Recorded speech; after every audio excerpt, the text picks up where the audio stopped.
It is my pleasure to invite you for the next part of the conference, which will be another keynote.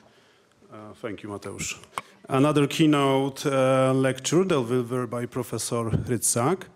We are slowly heading towards the end of the conference, and I'm glad that you still have the energy to participate in it. And the end is usually very interesting, so please stay with us. We have, this keynote lecture right now with commentary, and then a very interesting panel discussion with all the participants which delivered lectures and presentations during the last 2 days. So my pleasure is to present you Professor Yaroslav Hrytsak, who is a Ukrainian historian and public intellectual. He's a professor at the Ukrainian Catholic University in Lviv, but he also was a visiting scholar at Harvard University and Columbia, and he also was working at the Central European University in Budapest. He is also a co-director of the German-Ukraine Historical Commission, and his recent book, The Global History of Ukraine, which was published in November 2021, became an instant bestseller and has many editions, already 6 now, and the Polish edition is on their way. And Professor Hrytsak will speak, Professor Hrytsak will speak about how Putin, but also the West, got Ukraine wrong. So we have a nice continuation of the discussion we had just before the coffee break. And the commentary will be provided by Dr. Jerzy Rohoziński, who is a professor at the Center for Totalitarian Studies at Pilecki-Institut in Warsaw. He's a historian and the anthropologist of culture, and he specializes in social and religious history of Tsarist Russia and contemporary Russia, of course, but also the history of Soviet Union. And he wrote numerous books about it, and his latest book, The Pioneers in the Steppe, Kazakhstani Poles as an Element of Soviet Modernizations, will be published soon by Harradsowicz Verlag in English, so you can read this book. So, Professor Hrytsak, the floor is yours. Thank you. Thank you so much for your kind introduction. Just let me start by saying that how sorry I am that I could not participate in your discussion. I just heard the last part and I was amazed by the quality of discussion, and I joined with my applause. But anyway, I could not participate because on my way to Berlin, I caught some kind of virus. So I'm staying in a hotel in isolation. And if you find my presentation somewhat incoherent, you could always blame on my position. I would like start by making some kind of the caveat or clarification or qualification that when I claim that Putin was wrong about Ukraine, and West was also wrong, but less so, I don't mean to say that anybody, including me, is right about Ukraine, because Ukraine is a too complex phenomenon. May I ask to switch the PowerPoint presentation at that moment? So Ukraine is a too complex phenomenon to be understood. And I believe there is different level of the ignorance of understanding. And I would like to use this kind of metaphor, which was suggested at the early 90s by a British ambassador in Ukraine. He said that Ukraine reminds him about the bumblebee paradox. Let me just remind you about this bumblebee paradox, that according to law of dynamics, bumblebee cannot fly, and still it does.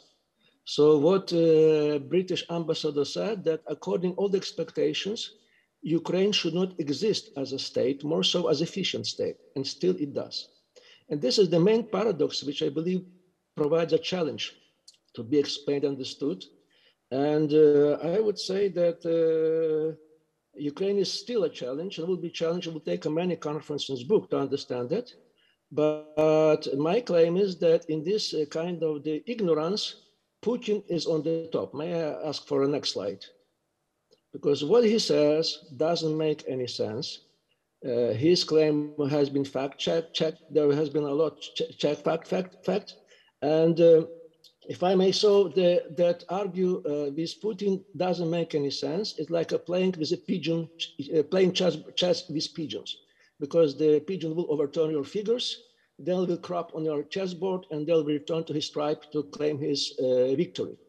So instead, the only language that Putin understands is language of power, of strength. So therefore, I believe here are not the arguments that counted, but the deeds, not word, but deeds. So I would say that there must be some kind of alternative interpretation instead of arguing with Putin. And let me just start by saying stories. I believe storytelling is very important, as has been mentioned in our previous panel. So I would like to tell you the story about Irpin. May I have next slide? Irpin is a neighboring city to Bucha. Bucha is becoming a very important symbol. It's like a Srebrenica, the place of the mass killing, which tantamount to genocide. And Irpin is a neighboring city. Actually, it's not a neighboring city. It's a part of the a large. It's a part of a large green belt around the Kyiv. It's 25 kilometers from the center of Kyiv. There is a Bucha, there is Pushcha-Voditsa, Irpin. It's very nice environment. And Irpin and Bucha is divided by small river, rather a rivulet with a bridge. So we know about what happened in Bucha, and luckily enough, Irpin was saved. And the reason why it was saved, because the local territorial defense put a resistance and stopped the Russian divisions at the very bridge which divided those two cities. May I have next slide? This was around 200 territorial defenders. They were most of them have no military training. They volunteered at the first day to be drafted in the army. They were turned off for a variety of the reasons. So they returned home and they organized territorial defense. And this 200 men, they defended very successfully the city. I didn't let the Russian army cross the borders. If you look into the story of the social profile of these people, mostly they're young people, youngish people in their 30s, 40s. The oldest was 67-year-olds. The commander was 50 years old, and he was referred as a grandpa, did, which means that all of the others were much younger. But it's also important to know the social profile. Here's the quotation. They had a musician who works at the Kyiv State Academic Symphony Orchestra, who was the first horn player. There was a gas station attendant, drivers, construction workers, teachers, different guys, including a businessman who was a lawyer himself, who was very efficient to provide technical support for this story. So this is the story which could be kind of compared with the Persian-Greek war, with a famous Thermopylae battle, which also confirms all the kind of the pattern that citizens fight much better than subjects. But if I may turn to the other slide, if you please. So there's another aspect. At the very beginning of the war, there has been discussion among the military experts what would happen if Zelensky, God forbid, could be killed. There's a dozen assassination attempts, as we know now, and they were discussing how much it will have the influence on the development of the war. And basically, there was consensus that without a doubt, there will be a tragedy for Ukraine, but a disaster. The reason being because Ukrainian fights horizontally, so to say, and every mayor of large city acts as smaller in Zelensky, which makes he acts independently and he acts on his own initiative. Here you have a picture of famous Kim, Vitaly Kim, who is the mayor of the mayor of Mykolaiv region, who is famous because of his behavior from the first weeks of the war. He is actually a star of the social media. This behavior of the Ukrainian army stands in stark contrast to the acts of the Russian army. May I have a next slide? So they say that Putin was involved in war at level of the colonel or brigadier, which basically means that Russian army acts a top-down fashion, quite in contrast to the act of the Ukrainian army. It also explains why there are so many Russian generals has been killed during the war, because there is not that much trust on the reliance of the initiative from below. So what I'm saying here, there is some kind of the contrast, stark contrast, how Ukrainians and Russians fight the war in very different matter. My claim is that understand this difference, you have to account a war, because basically the current event doesn't really help that much to understand this difference. May I have a next slide? Here is the most stereotypical image of Ukraine. This is the image that you well know. It's from the Huntington book, Clash of Civilization. It has a paragraph of Ukraine as a classic left country which is divided between Ukrainian-speaking West and Russian-speaking East. It's a more than a linguistic or ethnic division. It says basically the civilization division between West and the East. And basically, strangely enough, it also corresponds to the argument of Putin, because Putin claims that Russia is not a country or a nation, it's a civilization. And by that token, Ukraine is also part of this civilization. This is the image that is very much persistent. May I have a next slide? Here you see the map. May I have a next slide? Here you see the map of the Ukraine at the first weeks of the Euromaidan. This is the map that has been published in the Washington Post at December of 2013. And this is one map that helps explain Ukrainian protest. And what you see here, it's a reproduction, basically, of the Huntington map. So I say that this image is has some truth, but it doesn't really explain what happens in Ukraine, because despite all the kind of differences and all the kind of divisions that Ukraine have, regional, ethnic, industrial, name it, there are many, Ukraine reveals a strong unity when it came to the most important issue, and this is issue of independence in Ukraine. May I have next slide? May I have next slide, if you please? Okay. So here is the results of the surveys.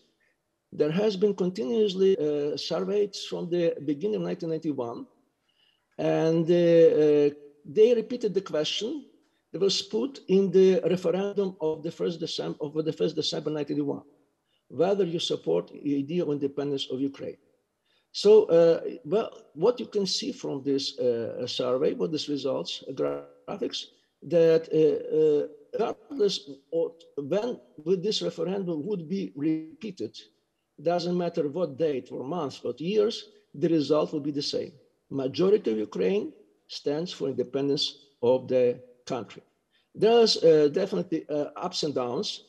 Downs are reflecting when there is a economic crisis, and especially in 1993, this was the lowest point, but still was the majority, but the small majority. But the tops are more important, are more revealing. You will see the support for Ukraine independence reaches the highest point every time there emerges a Russian threat. Is it real or imaginary? Doesn't really matter. So there is the first stop is the Ukrainian two Chechen wars. Ukrainian parents didn't want to send their sons to Russian army.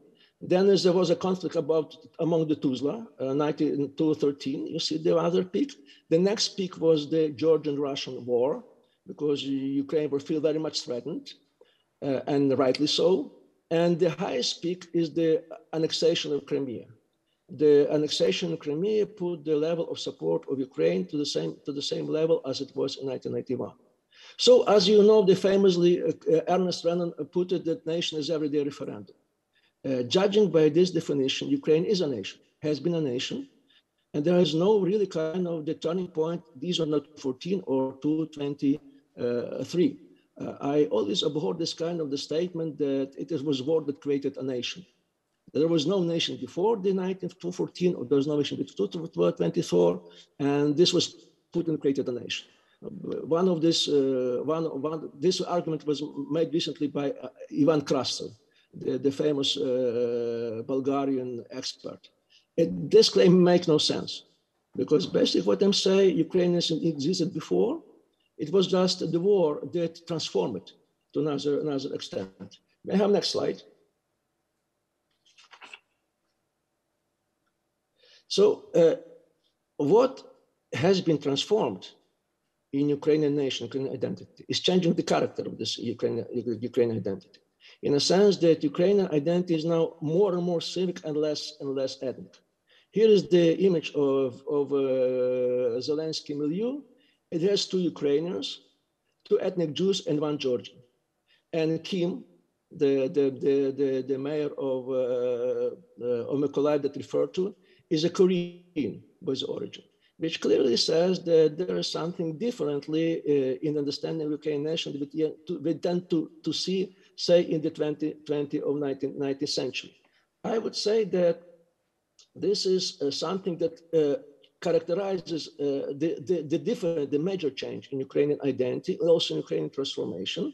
I believe that Putin doesn't grasp it, because Putin is a man of the 19th century. He still believes in the terms of 19th century.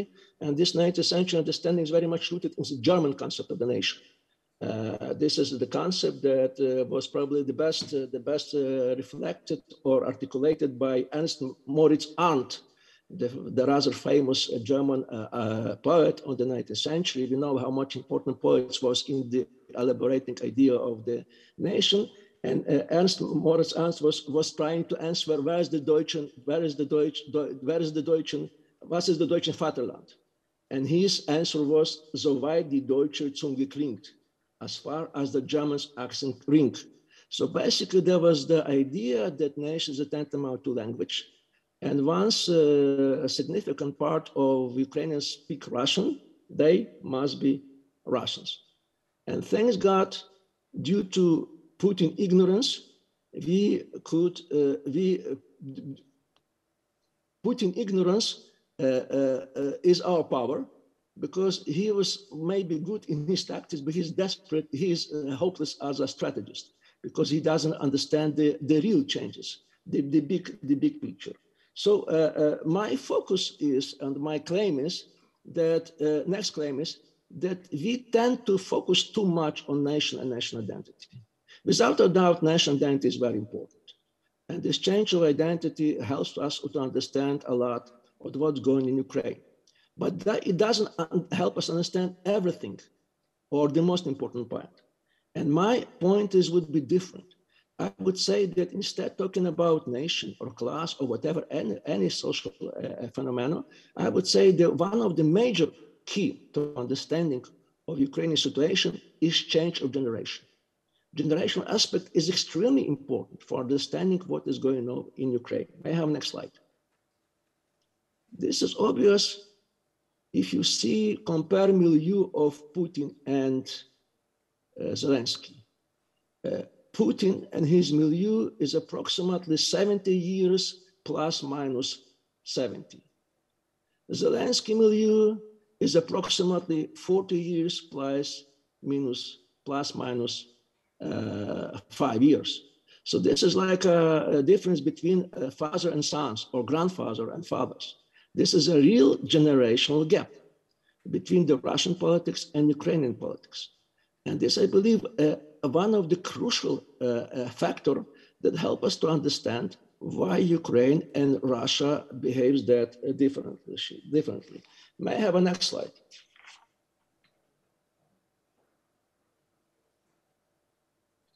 So I would refer here to a world value survey. This is the survey has been conducted since beginning of the 80s by the late social scientist from Michigan University on Engelhardt. This is probably the social survey that has the richest data nowadays. It covers most of the country in the roads and the generation from the beginning of the 20th century. So there is a very big data which provides you, help us to understand some kind of the crucial differences which emerged in the 20th century. And his main claim or result of this survey is that what stands in this progression to democracy in the post-war is a value shift in the values, shift from the values of the survival to values of self-presentation or self-expression. This you have seen on the screen. On the graphs, there is a preservation value on the left and the self-expression of values on the right. So basically what he claims in this study, that once you have this kind of shift from survival to expression, you have to expect emergence of some mass democratic movements which would demand changes in the country. If this country is autocratic, you have a large movements for the demands of the democratic rights of the self-expression, freedom of freedom for manifestation, all the kind of things. And what he also says, that what stands at the base of these shifts is a rapid change. It's not evolutionary, it's rather a rapid change, and this connected with a generation. To put it briefly, there's a famous saying that known among historians that history makes a generation and generation makes a history. And my claim is that actually emerges of this new generation, a generation of Zelensky, put it briefly. This is probably the most important phenomenon that occurred in Ukraine during the last 20 years. May I have a next slide? Let me share with you my personal story. When I heard for the first time the prognosis that Ukraine is facing the mass democratic movements, most probably some kind of revolution. This was a discussion that we had in Lviv right after 9/11. Therefore, I remember that date very much. There was a presentation of one of the leading Ukrainian social scientist, Yevhen Holovacha. He was conducting the surveys from the beginning of the 90s.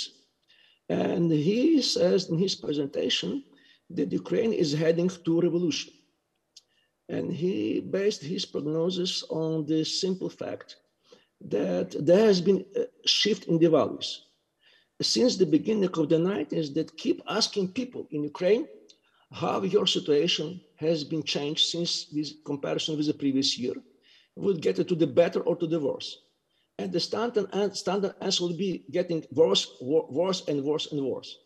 At the same time, they would ask the question whether during the recent year, you have bought an apartment, a car, a computer, or have you spent a summer vacation at the sea? And more often than not, the answer was yes, yes, and yes. What Holovacha claimed at that time, it doesn't matter. It doesn't mean that they tell truth they tell truth in one case and they lie in the other. They been truthful to themselves in both cases. The only difference is that for them nowadays, computer, car, or apartment doesn't matter that much because the basic needs has been already met. And once you have this kind of situation, when you have a kind of the situation where there is a youngish middle class, which has this their expectation satisfied, the next step would be the calls for the democratic change in the country. May I have a next slide? So it doesn't work automatically. In order this value shift to work, you have some kind of the appropriate political climate. And I would claim that this climate emerged in the early 90s. The most important point, when bifurcation point between Russia and Ukraine didn't emerge in 1981, when Ukraine proclaimed independence. Because in that time, Ukraine looked like a feeble copy of Russia. There was not that much difference. The real bifurcation occurred 2 years later, when both Ukraine and Russia suffered a very severe political crisis. The crisis was very deep, but there's a different character in Russia and Ukraine. In Ukraine, it was a result of the kind of the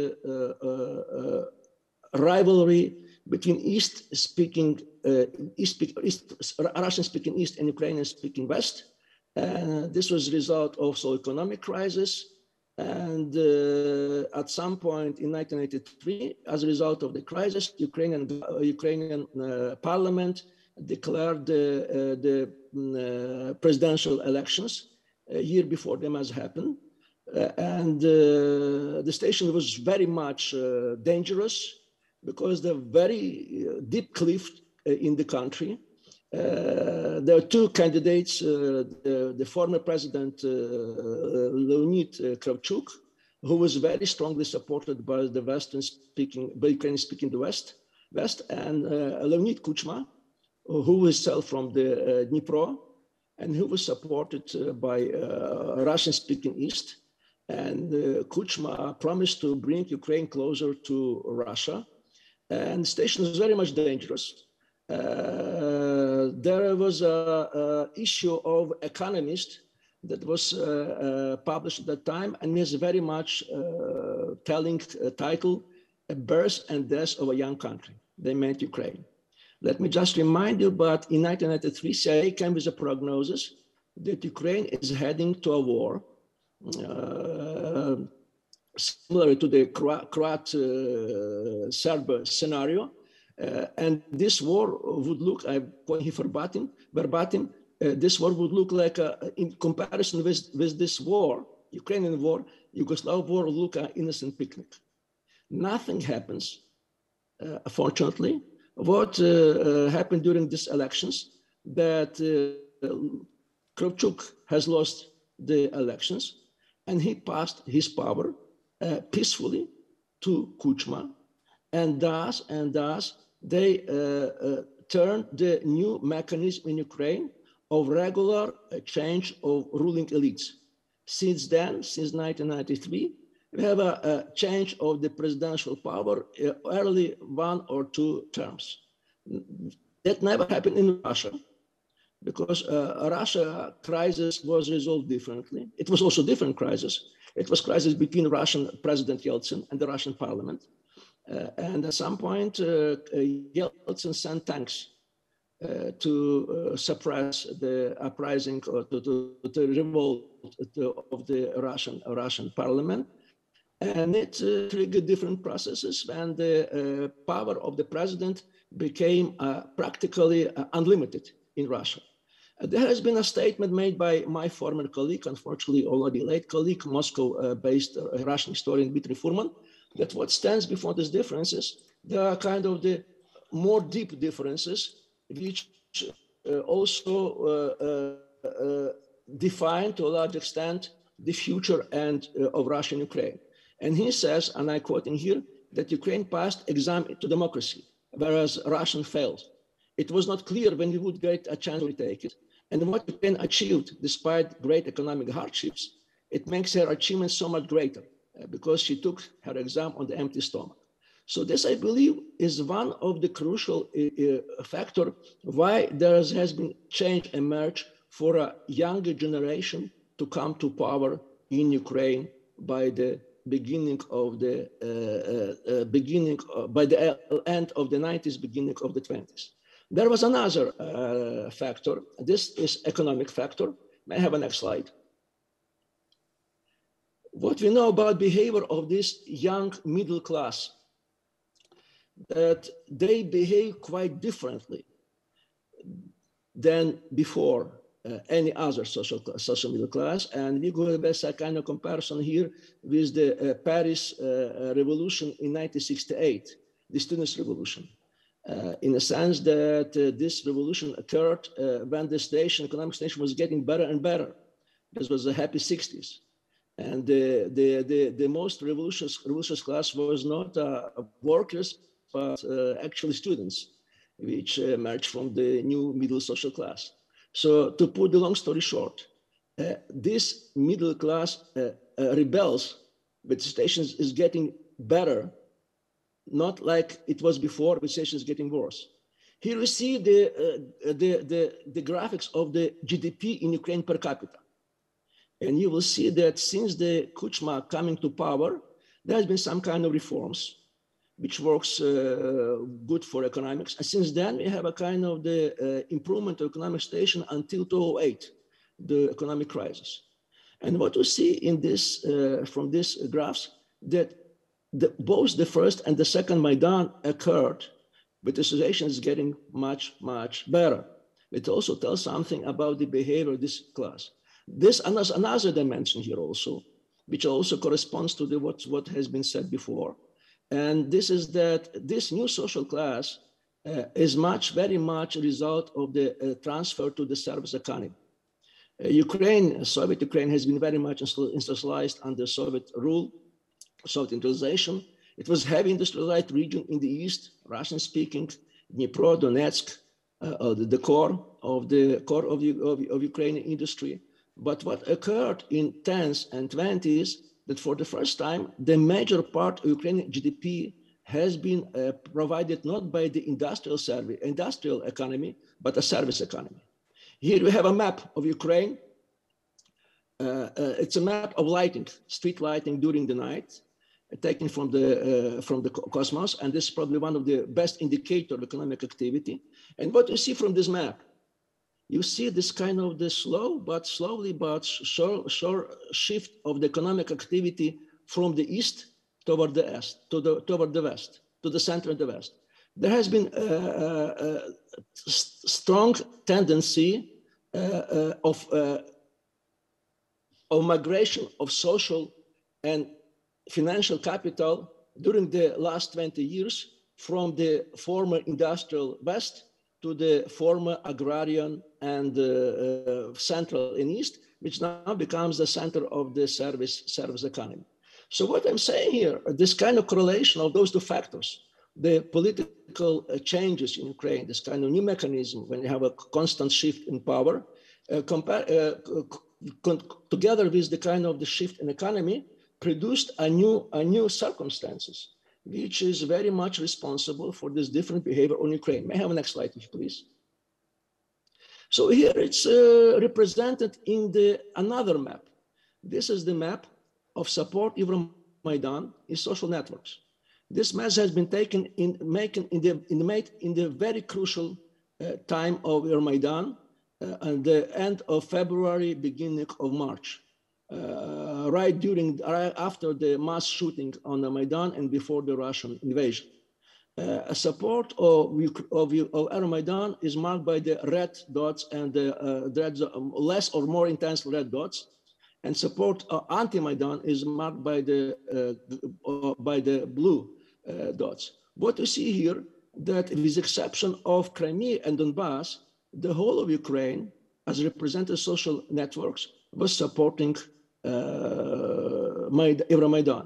It is quite different from the map that we used to see from Huntington, another map, which corresponds this kind of present this image of Ukraine as divided into parts. What my claim is that without a doubt, regional division in Ukraine remains very important. They still play a very important role in Ukrainian politics.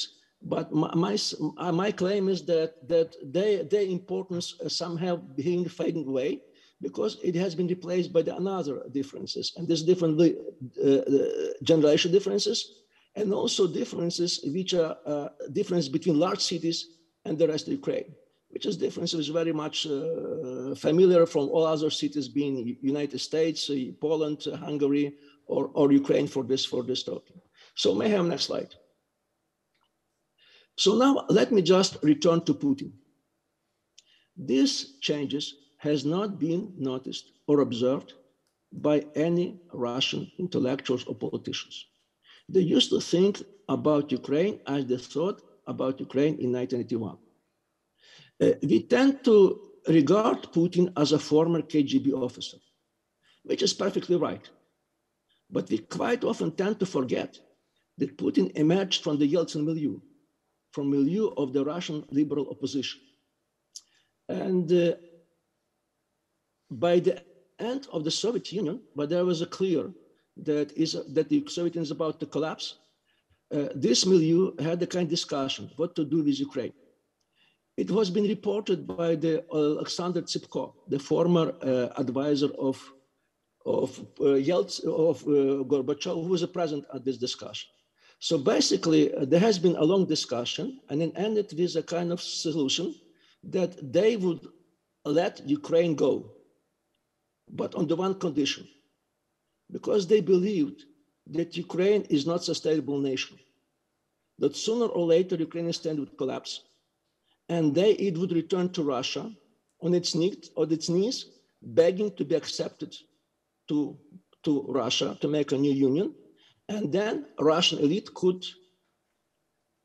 impose a better conditions for this union on Ukraine. And this is basically what was believed of the Russian elites in 90s. I had been witnessing many times this, both from from Russian historians. I was present at the conference in Lublin at the beginning of the 90s, where I was discussing the future of Russia, Belarus, in Ukraine. And there was Vladimir Tiskov, one of the famous, probably one most important specialist on the national issue in the post-Soviet space. And he claimed basically on the very beginning of the discussion, there's nothing really to discuss, because Ukraine is not a feasible country. It would collapse and has no future. And this is basically the story which was also could find very often at that time in the West. I would claim this kind of, let me remind, the CIA prognosis. But there was another claims like that. You may remember the book written by the Andrew Wilson, Ukraine Unexpected Nation. At the beginning of the 90s, New York Review of Books, which stands probably for one of the major liberal magazine in the world, there has been an article on Ukraine with a telling title, Nowhere Nation. So basically, this is what we believe, that Ukraine is not really kind of feasible nation, tenable nation, and one of sooner or later it would be either broken or would return to Russia. So my claim, it was constantly believed of Russian elites, and may I never slide, but these expectations were not met, because time was ticking and Ukraine was not returning, neither standing nor at knees. So now what we know, that a Russian plan of the full military aggression against Ukraine was accepted right after the Georgian-Russian war by the late of 2008. This strategy has been was leaked to the Italian magazine Limes, the magazine that focused on geopolitics. And as a base of this publication, the head of the Ukrainian Security Council, Gorbulin, wrote a large article on the telling title «Большой сосед определился, что Украина делает дальше». The great neighbor has made his decision what Ukraine has to do further on. And this basically was a very detailed discussion of the new military plan. The plan was that if Ukraine would continue to move away from Russia, the Russian aggression would be imminent. And this aggression would use any kind of political crisis in Ukraine, like new presidential elections and probably Maidan, which provided legitimacy for Russian military to intervene. And this aggression would lead to the partition of Ukraine in three parts. The Russian-speaking East and West would make a Novorossiya and will be annexed to Russia. It would hold industrial center of industrial heart of Ukraine, the Dnipro and Crimea, and also it would have all the Black Sea shore. West Ukraine would be left alone because it seems to be Putin was not interested in that. It was a too much intoxicated region. And what will be left of Ukraine will be small state made of the central and northern Ukraine, very much like Belarus, with a center, with capital in Kyiv, but with a very loyal government to Russia. At that time, when this plan has been published, nobody wanted really to believe. It looked so fantastic, so incredible, that it was beyond any kind of imagination. But in 2014, during Maidan, and I was working at the time of the Poroshenko team, we knew this is the only plan and that Russian aggression is imminent. May I have next slide? So let me just continue, come to the end. We were discussing all these kind of differences, circumstances, changes that occurred the last 20 years, which are very important to understand what is going in Ukraine. I believe that they could be better understood when we applied a larger historical context. One of the major mistakes made by Putin and also in the West, they tend to see Ukraine in the shadow of the Russian history only. My claim is that the Russian factor in Ukraine is recently modern, starting from the end of the 18th century. You could be maybe surprised that in the Polish language was main spoken language in Kyiv until the middle of 19th century. That majority of nobility in Ukraine until the First World War was Polish. And there has been a map which you see now. The map indicates the factors, the historical presence of Polish factor in Ukraine. And you could clearly see that this regional division corresponds to the nowadays political divisions in Ukraine. And the main division is between what these regions which were under Polish impact was not. My claim is that what Maidan did and following nowadays Russian aggression, that this zero region, there has no Polish impact, now joined the other regions. So there's basically no major differences between those two parts. Before the war, we have a very strong axis between Lviv, Kyiv, and Dnipro. This is the axis that kept Ukraine together. The big question was whether we could extend this axis to Kharkiv and Odessa. Nowadays, since the beginning of the war, there has been no doubt that Kharkiv, Odessa, in the other part of this story. May I have the next slide?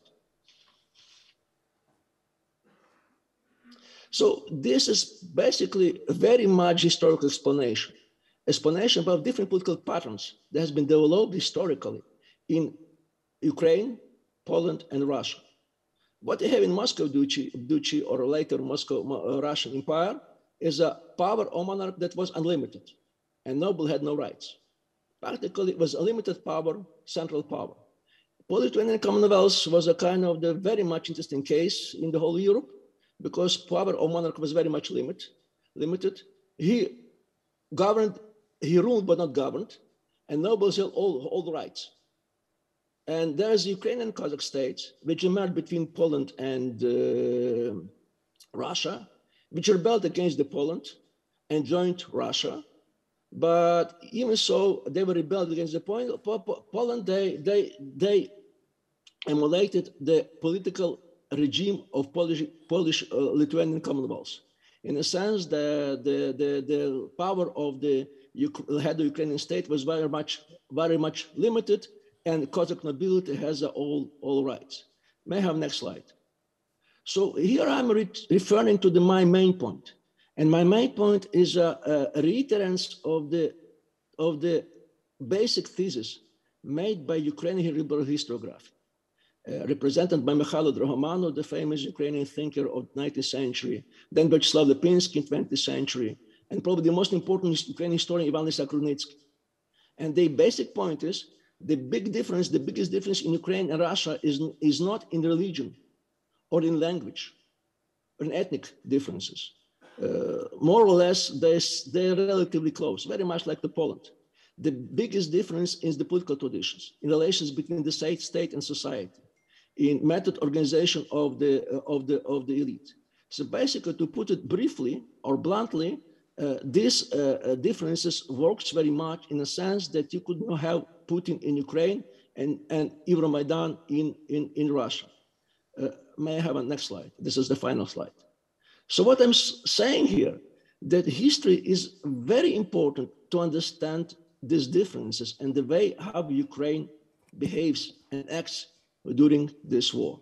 But to understand it, you have to apply different kind of history.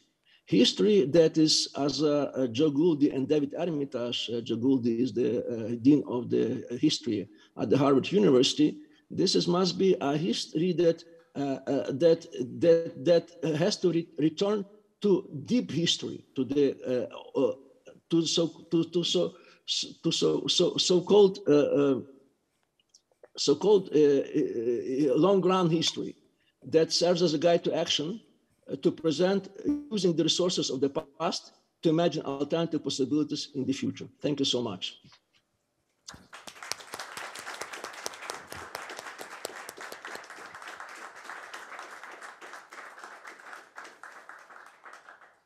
Thank you, Professor Hrytsak, for your enlightening lecture. And now it's time for the commentary provided by Dr. Jerzy Rohoziński.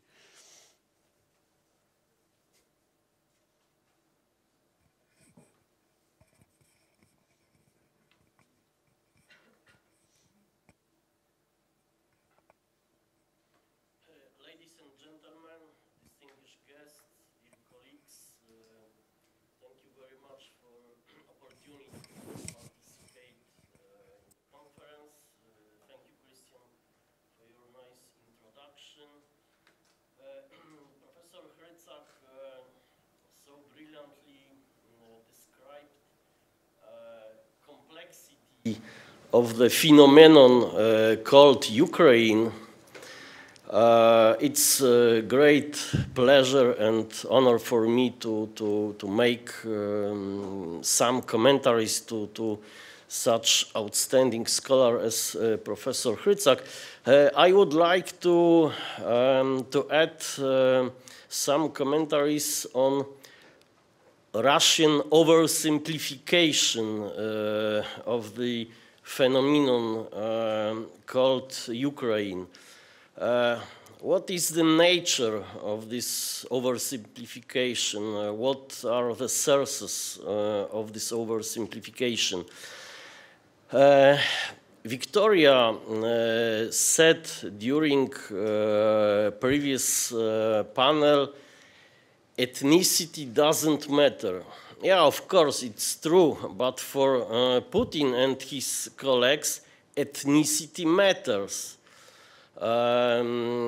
It means Russia is mentally not able to face the very existence of Ukrainian political nation, to face the very existence of Ukrainians as a society, and to face Ukrainian civic identity brilliantly described by Professor Hrytsak. It's noteworthy that Ruski Mir was the key concept of the Putin's message during his ominous TV speech on February 21st, so in 3 days before the beginning of the war. It's noteworthy then in his speech there was almost no pathos of the so-called Great Patriotic War, nor the Soviet soldier saving himself, the whole world from fascism, and drawing his energy from the spirit of Soviet friendship of nations, Дружба народов, yeah? Nothing of the sort. Before our eyes, I think, the rather inclusive mythology of the so-called Great Patriotic War, quite useful and effective tool of Russian public diplomacy, is becoming a caricature of itself. Yeah, of course, the slogan of denazification of Ukraine is used, but is used for primitive indoctrination. And as we saw at Aljona's presentation, this takes on a completely grotesque and absurd dimension. As far as I know, the author of this concept is Russian journalist Armen Gasparian, one of the favorites of Kremlin clique, but it's not the, in fact, it's not the ideological concept, it's a tool of indoctrination. Perhaps Putin and his clique sensed this, and therefore he spoke on February 21st, to some extent, the language of the 19th century Pan-Slavists. And it's probably no coincidence that in late November 2021, high-rank Russian officials pompously opened an ethnographic exhibition showcasing the cultural and spiritual identity and, unity of Russians, Belarusians, and Ukrainians. And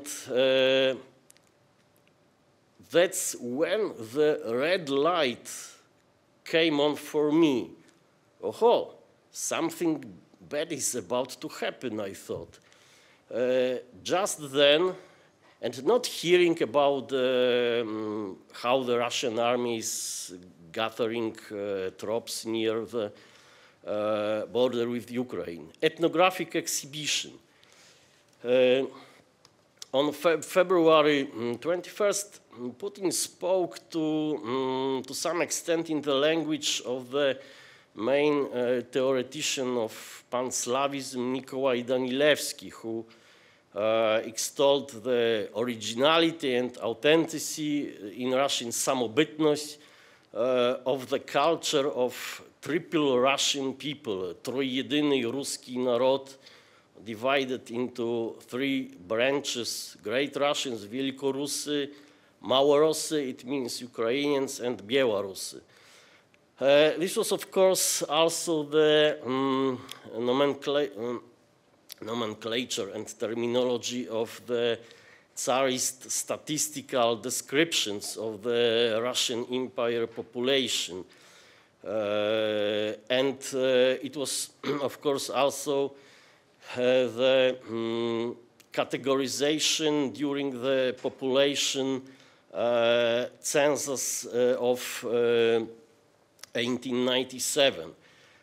So in all this statistical, ethnographical nomenclature, there is no mention of Ukrainians, yeah, and also there was no Ukrainian organizations or cultural associations in the whole Russian Empire, even after this quasi-liberal reforms in the late Tsarist epoch.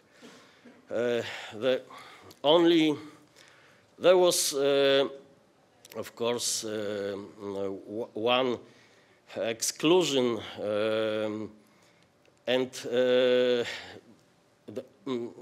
from this rule, from this principle, the only Ukrainian organization officially recognized by the Tsarist authorities was the Ukrainian club operating since 1907, but in Harbin. Harbin, of course, was a city in Chinese territory, but it was Russian enclave, Russian island founded around the tracks of the Eastern Chinese Railway, built, by the way, by Poles.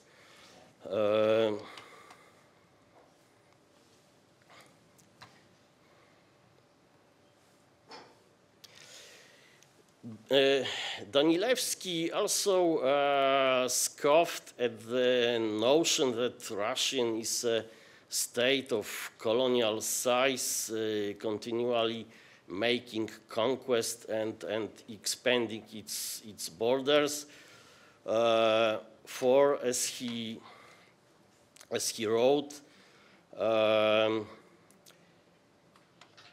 it is not small in area, the greater part of it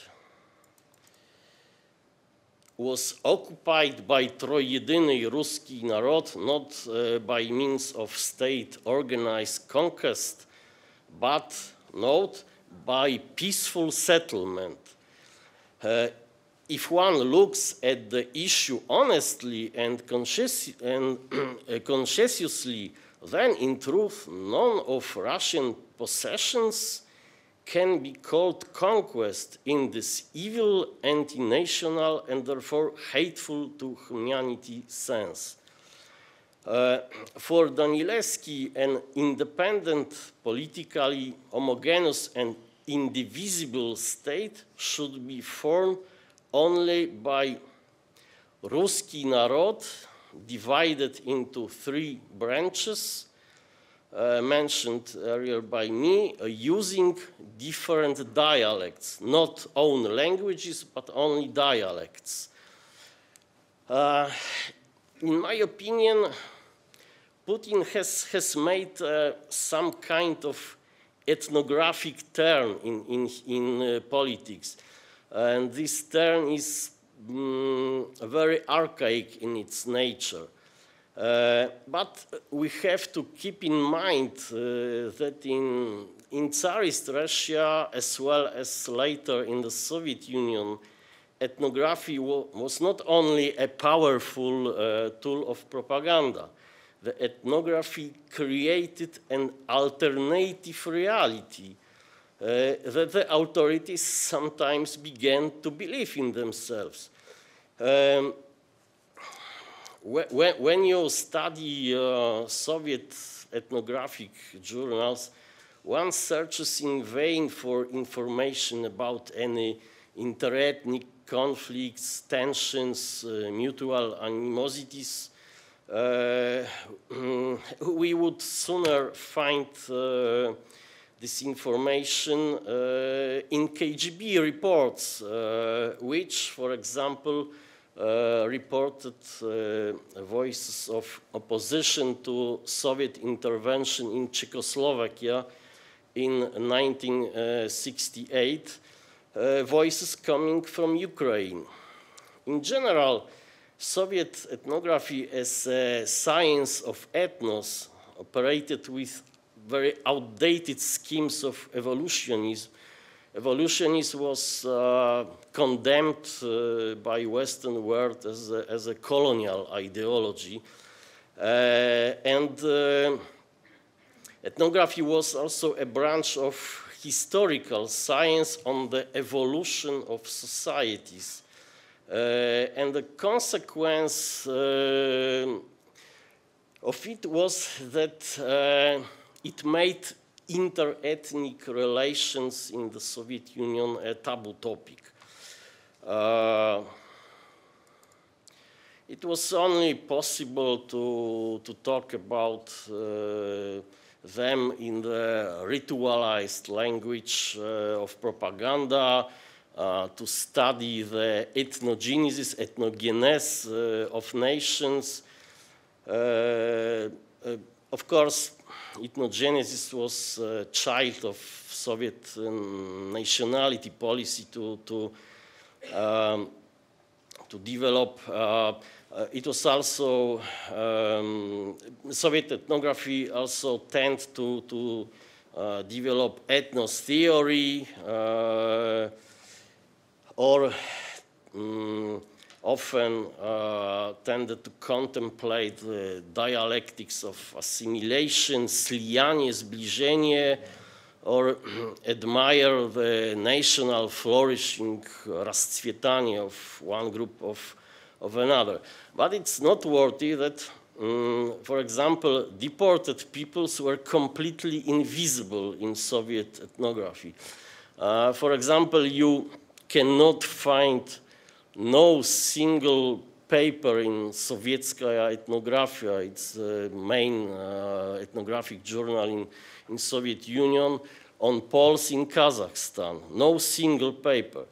You cannot find paper on Ukrainians in Kazakhstan, those who were exiled after the war under the category own UPA members and their families. As for Germans, for example, in Kazakhstan, the very few papers were published only in 1980s after the failed project of German autonomy in Kazakhstan, and it was then it was a population something about 1 million. Yeah, and it's funny because in these papers there is no basic question. I mean, where did Germans come from in Kazakhstan? So it was the nature of Soviet ethnography, and what is the consequence of it? Ethnographers didn't provide Soviet decision makers with any expertise. So the developments accompanying the collapse of Soviet Union took the authorities completely by surprise. Soviet ethnographers were merely experts for the textile industry in Moscow, which produced the national costumes for Soviet nationalities, which their designs, embroideries, and iconographic motifs, and so on and so on. So to conclude, Slavophile thinker Ivan Aksakov wrote about the great Slavic ethnographic exhibition in Moscow, a huge propaganda effort, Russian effort organized in 1967. Moscow offers a lesson in ethnography to the entire scientific community. And it is not our fault that a fact in the field of science, but by itself carries political consequences. You cannot fight facts or hypocritical science with all its modesty, moderation, love of peace, and selflessness without wishing to frighten anyone. Russia cannot hide the tribal ties of 80 millions of Slavs. And, well, so we can say today, again, Moscow offered a lesson in ethnography to the entire scientific community. The lesson is bloody, savage, and full of atrocities, because somehow reality doesn't want to match the mystical prophecies of 19th century pan-Slavist and Slavophile thinkers. But Ukraine will win. Thank you very much for your attention. Dziękuję. Слава Україні. Разом нас багато, нас не подолати.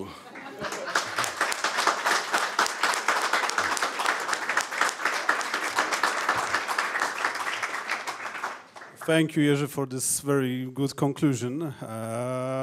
Because we are running out of time, I'm just opening the floor for questions, and we'll take several questions from the audience. And then we will have the final panel discussion. So please, do you have any questions? Professor Gawin, please. My name is Magdalena Gawin. I have one question to Professor Hrytsak. Thank you very much for an interesting lecture. But I would like to ask you, what are the major challenges facing Ukraine after Ukraine wins the war against Russia? Could you mention at least two, the most important challenges? Thank you for your question. I try to be brief. I believe there is one big challenge, and the challenge is seduction or temptation of authoritarianism. Zelensky is getting very strong, and rightly so, and he deserves it. But this is during the war. After the war, I believe there might be a complication. He may be too strong. His party may be too strong. So therefore, I believe one of the major changes is to come up with a meaningful political project, party, if you wish, that would, I wouldn't say rival with Zelensky, but make a sound balance to minimalize the seduction or temptation of authoritarianism. Because I believe that one of the major challenge for Ukraine remains the same as before the war and after the war, that doesn't matter. And this is to complete reforms. Most importantly, political reforms. And most importantly, juridical reform, the reforms of the juridical system. This is what every president has promised, but now has been did, including Zelensky. And I believe this is a more important point, and I believe this is a big chances that such a party would emerge due to insist on political reforms that would make any temptation or threat of the terrorism highly impossible. Thank you.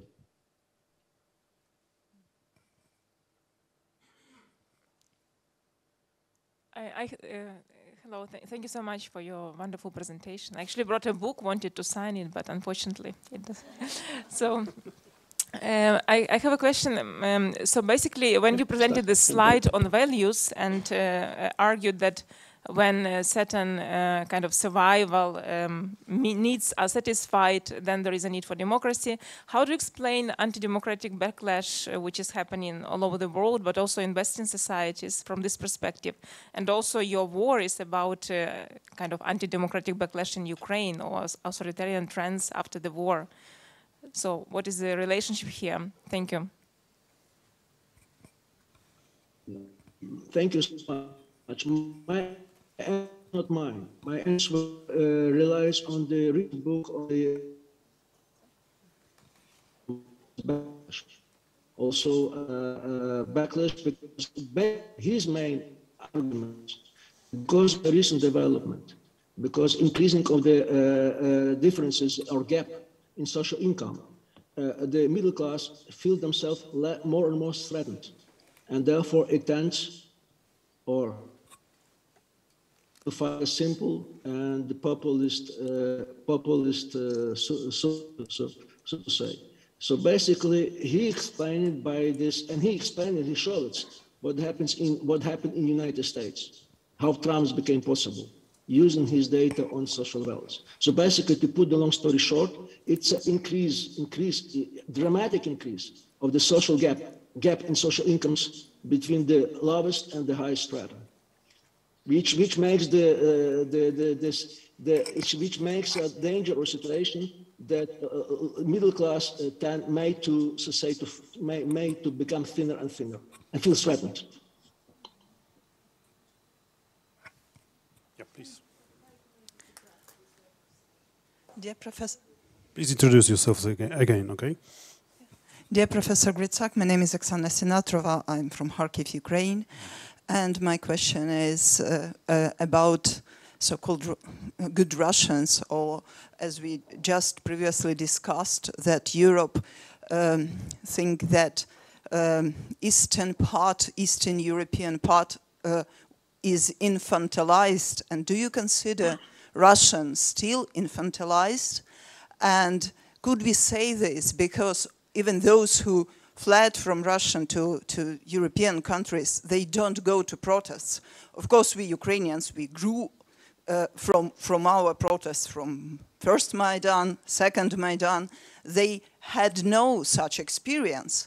And in light of all those dimensions, should we Ukrainians and other European countries, should we concern about Russians in the context of transitional justice? Should we include infantilized representatives of infantilized society who do not fight for their rights, even here in Europe, should we include them? Personally, I suggested that Russian judge should be in the future tribunal to make it more fair and to make an input for transitional justice.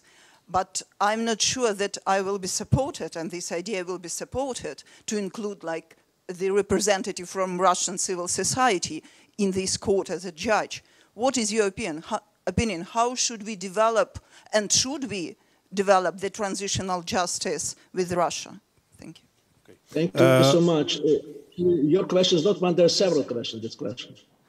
I don't know how to proceed, but I try to be brief. First of all, I don't buy the argument or metaphor of the juvenile Russia. I would say that Russia is rather senile, because I believe this is Russian problems are deeply historically rooted. It's very old problems, so to say, not the problems of the last 20, 30 years, it's probably problems of the last 200 years. Let me just briefly describe it. We don't lack attempts of the reform of Russia to make it normal country since the beginning of the 19th century. But the real problem of Russia that each of this reform has failed.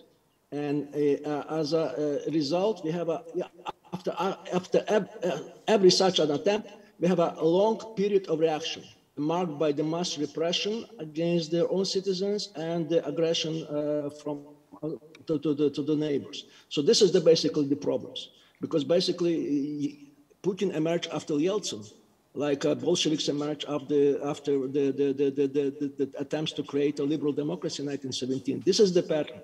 This is the pattern. I wouldn't agree with you that Russia has no experience in the mass protests. You may be too young to remember that, but in the August 1991, during the coup d'etat, the protests in Moscow played the important role, the crucial role, to win the democracy in the whole Soviet Union, and also to bring the breakup of the Soviet Union.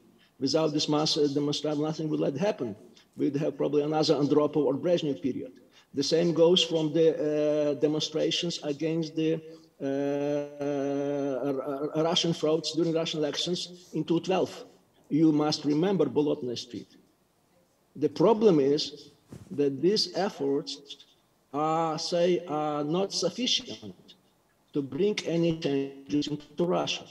So there's a consensus.